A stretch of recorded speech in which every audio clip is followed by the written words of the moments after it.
Measurement of small distances screw gauge vernier caliper use பண்ணி நம்ம கண்டுபிடிச்சோம். அடுத்தது வந்து லார்ஜ் டிஸ்டன்ஸை வந்து இன்டைரக்ட் மெத்தட்ஸில் வந்து எப்படி கண்டுபிடிக்கிறதுனா 3 மெத்தட்ஸ் ஆல்ரெடி சொல்லியிருந்தோம்.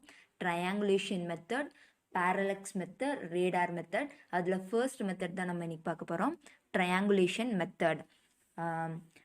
இது வந்து எப்படின்னா ஹைட் ஆஃப் த ட்ரீ, அதுக்கப்புறம் distance of the moon or a planet from the எர்த்துக்கும் பிளானட்க்கும் உள்ள டிஸ்டன்ஸ், அதுக்கப்புறம் ட்ரீயோட ஹைட்டு, அந்த மாதிரி லார்ஜ் டிஸ்டன்ஸ் வந்து மெஷர் பண்ணுறதுக்கு நம்ம ட்ரையாங்குலேஷன்ஸ் மெத்தட் வந்து யூஸ் பண்ணுறோம். For the height of an accessible object, அதாவது அக்சசபிள் ஆப்ஜெக்ட்ஸோட ஹைட்டை எஸ்பெஷலாக ஹைட்டை மெஷர் பண்ணுறதுக்கு தான் இந்த ட்ரையாங்குலேஷன் மெத்தட் வந்து நம்ம யூஸ் பண்ணுறோம். நார்மலாக இதில் வந்து ஒரு தீட்டா வருது அப்படின்ட்டெல்லாம் நம்ம இது பண்ணுற தேவையே இல்லை. ட்ரிக்னோமெட்ரி அதெல்லாம் ஒன்றுமே இல்லை. ஜஸ்ட் ஒரு ட்ரீ எடுத்துக்கிட்டோம், நார்மலாக ஒரு ட்ரீ இருக்குது, இந்த ட்ரீ எடுத்துக்கிட்டோம். ஸோ இதோட ஹைட் என்ன அப்படின்ட்டு நம்ம கண்டுபிடிக்கணும். எப்படி ஈஸியாக கண்டுபிடிக்கிறதுனா, நார்மலாக நம்ம வந்து இங்கே நின்றுட்டுருக்கோம் அப்படின்ட்டு வச்சுக்கலாம். இங்கேருந்து அந்த ட்ரீயை பார்க்குறோம், இங்கேருந்து அந்த ட்ரீயை வந்து நம்ம பார்க்குறோம். அந்த ட்ரீக்கும் நம்மளுக்கும் இவ்வளோ டிஸ்டன்ஸ் இருக்குது, அதை தான் சொல்கிறாங்க. இங்கே அந்த ட்ரீ இருக்குது, நாம் இங்கே இருக்கோம், அது ரெண்டுத்துக்கும் நடுவில் ஒரு எக்ஸ் டிஸ்டன்ஸு 100 கிலோமீட்டர்னே வச்சுக்கலாம். அவ்வளோ தூரத்தில் 100 மீட்டர்னே வச்சுக்கலாம். அவ்வளோ தூரத்துலேருந்து நம்ம இந்த ட்ரீயை பார்க்குறோம். எக்ஸ் அது வந்து தான் அந்த டிஸ்டன்ஸு தான் என்னன்னு சொல்கிறோம்னா எக்ஸ் அப்படின்ட்டு சொல்கிறோம். ஸோ நம்ம வந்து இங்கேருந்து அந்த ட்ரீயை பார்க்கும்போது நம்ம ஐ மூலமாக கான்டாக்ட் மூலமாக ஆங்கிள் ஃபார்ம் ஆகிற ஆங்கிள் வந்து தீட்டா அப்படின்ட்டு நம்ம எடுத்துக்கிறோம். ஸோ நார்மலாக இது வந்து எக்ஸு, இது தீட்டா, நம்மளுக்கு தேவையானது வந்து இந்த ஹைட்டு ஹச் அப்படின்னு எடுத்துக்கிறோம். ஸோ இது வந்து ஒரு ட்ரையாங்கிளாக நம்ம கன்வெர்ட் பண்ணி எழுதும் போது இப்படி தான் எழுதுவோம். இது A point, B point, C point, இதுக்கு ஒரு டிஸ்டன்ஸு எக்ஸு, ஆங்கிள் ஃபார்ம் பண்ணுறது வந்து தீட்டா, இதோட ஹைட்டு வந்து ஹச்சு. நார்மலாக தீட்டாவுக்கு அட்ஜசன்னா ஒன்றுமே இல்லை, பக்கத்தில், அருகில் அப்படின்றது மீனிங். ஸோ தீட்டாக்கு பக்கத்தில் இருக்க ஆங்கிள், பக்கத்தில் இருக்க இது பக்கத்துலேயே இருக்கிற டிஸ்டன்ஸ் என்னென்னா அட்ஜசன்ட். அதே வந்து அதோட ஆப்போசிட்டில் இருக்கிறது என்ன, ஆப்போசிட், அதை தான் ஆப்போசிட் சொல்லுவோம். இது ரெண்டுமே இல்லாமல் வெரி லென்த்தான போர்ஷன் ஆஃப் த ட்ரையாங்கிளை தான் என்னன்னு சொல்லுவோம்னா ஹைப்போடென்யூஸ்.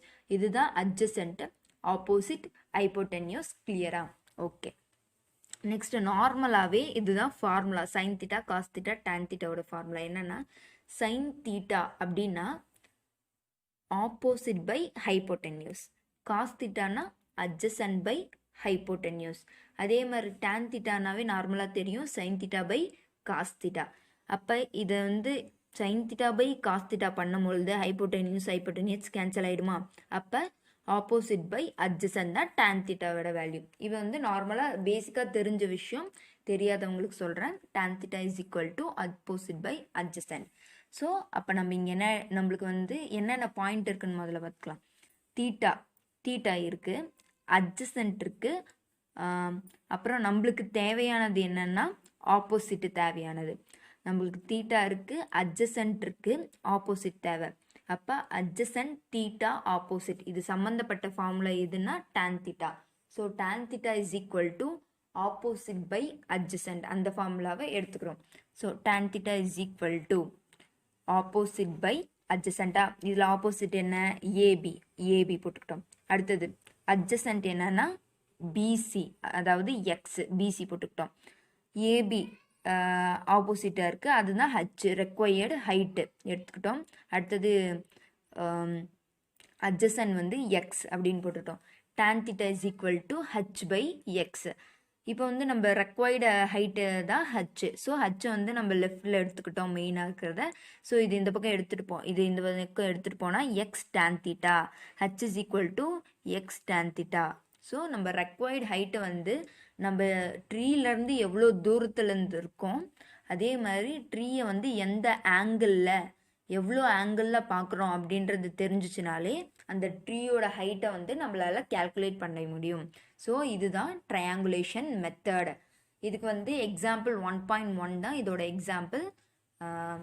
பார்க்கலாம்.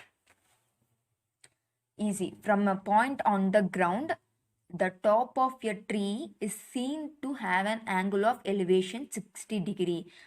அதாவது நம்ம கிரவுண்டில் வந்து இருக்கோம், அந்த ட்ரீ முதல்ல பார்த்த மாதிரி கிரவுண்டில் வந்து இருக்கும். இங்கே வந்து ஒரு ட்ரீ இருக்குது. அந்த எவ்வளோ ஆங்கிளில் நம்ம பார்க்குறோன்னு அவங்க சொல்லிட்டாங்க. 60 டிகிரி ஆங்கிளில் வந்து நம்ம இந்த ட்ரீயை பார்க்குறோம் அப்படின்னு சொல்லிட்டாங்க. ஸோ அப்புறம் வேற என்ன கிவன் தந்திருக்காங்கன்னா, the distance between the tree and the point, அதாவது நாம் இருக்கிற பாயிண்ட்டுக்கும் ட்ரீக்கும் எவ்வளோ டிஸ்டன்ஸில் இருக்கோம்னா 50 மீட்டர் டிஸ்டன்ஸில் இருக்கும். அப்போ ஹைட்டு கண்டுபிடிக்கணும் அப்படின்னு சொல்கிறாங்க. ஸோ நார்மலாகவே தெரிஞ்சு இது வந்து என்ன மெத்தட்னா ட்ரையாங்குலேஷன் மெத்தட் அப்படின்ட்டு. ஆங்கிள் ஆஃப் எலிவேஷன் தீட்டா தந்திருக்காங்க. கிவன் நம்ம ஃபஸ்ட் எழுதிக்கிறோம் 60 degree. Distance between the tree and the point அது வந்து எக்ஸ், நம்ம முதலே பார்த்த மாதிரி ஃபார்முலாவில் அது வந்து 50 metre. To find height of the ட்ரீயோட ஹைட்டை கண்டுபிடிக்கணும். சொல்யூஷன் என்னன்னா, ஃப்ரம் த ட்ரையாங்குலேஷன் மெத்தட் மூலமாக h is equal to X tan theta நம்மளுக்கு இங்கே ஃபார்முலா கிடைச்சிச்சு. அதாவது tan theta is equal to opposite by adjacent h by x. So h is equal to X tan theta required. அதாவது நம்ம இந்த டிஸ்டன்ஸும் அதுக்கப்புறம் நம்ம எவ்வளோ ஆங்கிளில் ட்ரீயை பார்க்குறோன்றது நம்மளுக்கு தெரிஞ்சிச்சுன்னா நம்மளால் என்ன கண்டுபிடிக்க முடியும், ஹைட் ஆஃப் த ட்ரீயை வந்து கண்டுபிடிக்க முடியும்னு முதலே சொல்லியிருந்தோம். ஸோ அதே மாதிரி நம்மளுக்கு என்ன தெரியும், எக்ஸும் தெரியும் ஆங்கிளும் தெரியும். ஸோ அதை சப்ஸ்டியூட் பண்ணுறோம். எக்ஸ் வந்து 50 மீட்டர்ஸா, டேன் ஆங்கிள் எவ்வளோ பார்க்குறோம், 60 டிகிரி பார்க்குறோம். So 50 into tan 60 degree. இப்போ வந்து tan 60 டிகிரியோட வேல்யூ √3 அப்படின்றது வந்து நார்மலாக நம்மளுக்கு வந்து சைன் டேபிள், காஸ் டேபிள் இதெல்லாம் இருக்கும். இது வந்து நம்ம தெரிஞ்சு வச்சுக்கிட்டோம்னா இந்த tan 60னா எவ்வளோ அப்படின்றது நம்மளுக்கு ஈஸியாக இருக்கும். 10th இதை வந்து நம்ம படிச்சிருப்போம். நார்மலாக sine theta 0 degree, 30 degree, 45 degree, 60 degree, 90 டிகிரிக்கு மட்டும் காமனாக தெரிஞ்சால் போதும். இது வந்து வெரி ஈஸி தான்.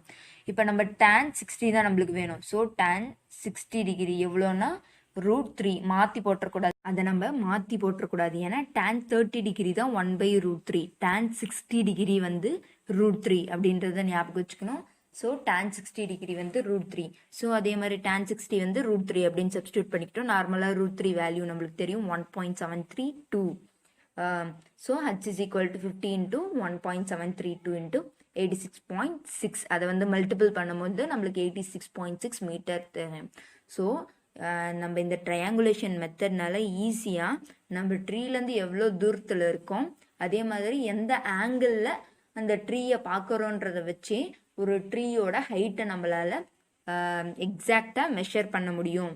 ஸோ இதுக்கு தான் ட்ரையாங்குலேஷன் மெத்தட் வந்து ரொம்ப யூஸ்ஃபுல்லாக இருக்குது அப்படின்ட்டு சொல்கிறாங்க.